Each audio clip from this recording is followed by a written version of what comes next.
అక్రమాలకి ఈరోజు కళ్ళకు కనబడేటట్టు ఆంధ్రప్రదేశ్ సీఎం చంద్రబాబు నాయుడు గారు లడ్డూలో గతంలో అనేక హిందూ సంఘాలు తిరుమల తిరుపతి దేవస్థానంలో అక్రమాలను అన్ని మతస్థుల నిర్మాణాలను కూడా బయటకు తీయడం జరిగింది. తక్షణమే ఆ లడ్డూ ప్రసాదంలో కల్తీ చేసినటువంటి టెండర్లలో పాల్గొన్నటువంటి వాళ్ళని కావచ్చు, తిరుమల తిరుపతి చైర్మన్ కావచ్చు, జగన్మోహన్ రెడ్డి కావచ్చు, వెంటనే వారిపైన విచారణ చేసి చర్య తీసుకోవాలని చెప్పేసి హిందూ దేవాలయ పరిరక్షణ సమితి డిమాండ్ చేస్తుంది. అదేవిధంగా ఉమ్మడి ఆంధ్రప్రదేశ్ తెలంగాణలో ఇక్కడ శ్రీశైలం కావచ్చు, వెమ్లవాడ కావచ్చు, బాసర్ కావచ్చు, అనేకమైన టెంపుల్లలో ఈరోజు హిందూ సమాజం కూడా నాసిరకం వస్తుందని చెప్పేసి మాకు చాలామంది చెప్పడం జరుగుతుంది.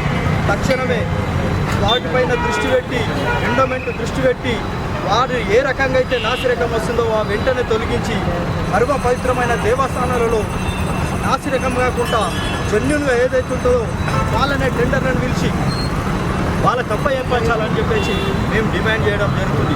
భారత్ మాతాకి భారత్. పవిత్రమైన పుణ్యస్థలము తిరుమల తిరుపతి దేవస్థానం. ప్రపంచంలో ఉన్న హిందువులందరూ కూడా భారతదేశంలో ఉన్న తిరుమల తిరుపతిని దర్శించుకొని అక్కడ లడ్డూని తినాలని, అంటే సాక్షాత్తు వెంకటేశ్వర స్వామి వారు ప్రసాదించిన లడ్డు అంత ప్రత్యేకం. కొన్ని వందల సంవత్సరాల నుంచి కూడా తిరుమల తిరుపతి లడ్డు అంటే అంత ప్రత్యేకత ఉంది.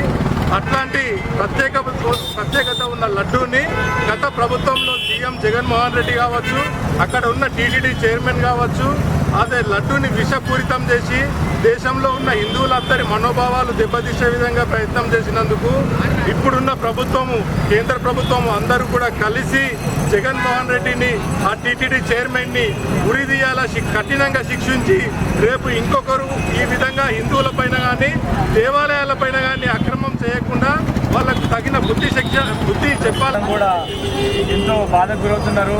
ప్రపంచంలోనే ప్రసిద్ధి చెందినటువంటి తిరుపతి లడ్డూని ఈరోజు ఆవు యొక్క కొమ్ముతోని అదే రకంగా చేపల యొక్క నూనెతో తయారు చేసిన విషయం విని యావత్ హిందువులందరూ కూడా ఎంతో దుఃఖిస్తున్నారు. ఇటువంటి దానికి కారణమైనటువంటి గత ప్రభుత్వం, మాజీ ముఖ్యమంత్రి జగన్ పైన ఇప్పుడున్నటువంటి ప్రభుత్వం కానీ కేంద్ర ప్రభుత్వం కానీ కఠినమైన చర్యలు తీసుకోవాలని మేమందరం కూడా హిందూ దేవాలయ పరిరక్షణ సమితి నుంచి అందరూ మేము విజ్ఞప్తి చేస్తున్నాం. అదే రకంగా ఏదైతే తిరుపతి దేవాలయంతో పెట్టుకొని నీ అయ్యా ఏ రకంగానైతే ఈరోజు కుక్క సాగు చచ్చాడో నువ్వు కూడా అదే రకంగా చస్తావని మేమందరం కూడా ఆ తిరుపతి దేవుణ్ణి మేమందరం కూడా నీకు కూడా అదే రకంగా కావాలని కోరుకుంటున్నాం.